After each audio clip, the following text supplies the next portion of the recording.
আমার টাকার গুলি দিয়ে আমার বুকের মধ্যে গুলি চালাবা। ঘরে থাকার জন্য যদি বাহিরে নামেন তাহলে জীবন ভর ঘরে থাকতে পারবেন।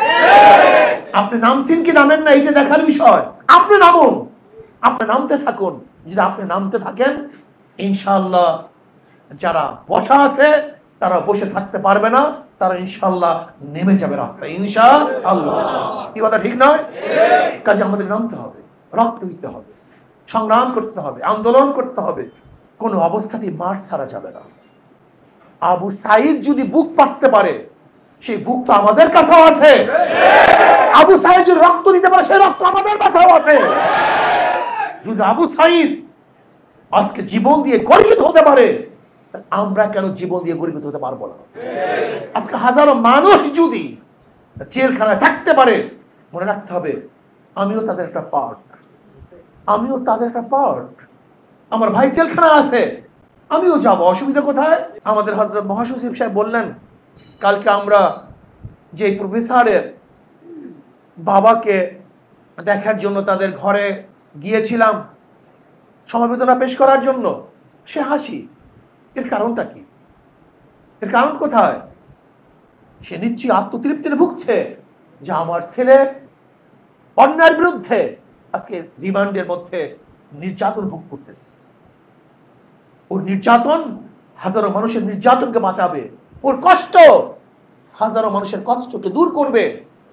ও কিন্তু অত্যাচার করা হচ্ছে, হাজারো মানুষ অত্যাচার থেকে বাঁচবে। এর জন্যই তার মুখের মধ্যে হাসি আছে। আপনি বিশ্বাস করবেন না, কাজে মুগ্ধকে দেখতে গেছিলাম মুগ্ধের বাবার বাড়িতে তার পরিবারকে দেখার জন্য। যদিও তাদের মনের মধ্যে অনেক ব্যথা, কিন্তু তাদের মধ্যে একটা তৃপ্তি আছে। আমার সন্তান শহীদ হয়েছে, আমার সন্তান শহীদ হয়েছে। ইতিমধ্যে আমাদের 4 জন ছাত্র অলরেডি শহীদ হয়ে গেছে। অলরেডি আমাদের শহীদ বীর মাহফুজুর রহমান মুগ্ধ, শহীদ তাহমিদ হাসান, শহীদ মোহাম্মদ নাইমুর রহমান, শহীদ সিয়াম সর্দার জাহিদ, এরা অলরেডি আল্লাহর ডাকে সাড়া দিয়ে চলে গেছে। আমরা ইনশাআল্লাহ শহীদ হব, কিন্তু মাঠ ছাড়ব না। রাজি আছেন ইনশাআল্লাহ? ভয় পাবেন না, ভয়ের কিছু নেই, ভয়ের কিছু নেই। হয়তো 2 দিন আগে 2 দিন পর মৃত্যু একদিন বরণ করতেই হবে। 2 দিন আগে আমার ভাইয়ারা 2 দিন আগে চলে গেছে, আমরা হয়তো 2 দিন পরে যাব। এর মধ্যে পার্থক্য কিছু নেই। মরার জন্য অক্ষহান কেউ মরবেন না, বাঁচার জন্য বিচ্ছন্ন থাকেন কেউ বাঁচতে পারবেন না।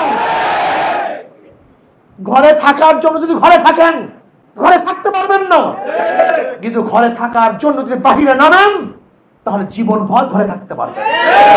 কিন্তু ঘরে থাকার জন্য যদি ঘরে থাকেন, আপনি দেখেন নাই ছাদের মধ্যেও নিরাপদ নয়, বারিন্দার মধ্যে নিরাপদ নয়, রুমের মধ্যে মানুষ নিরাপদ নয়। আমার টাকার গুলি দিয়ে আমার বুকের মধ্যে গুলি চালাবা, তোমার গুলি আর চালাতে দেওয়া হবে না ইনশাআল্লাহ।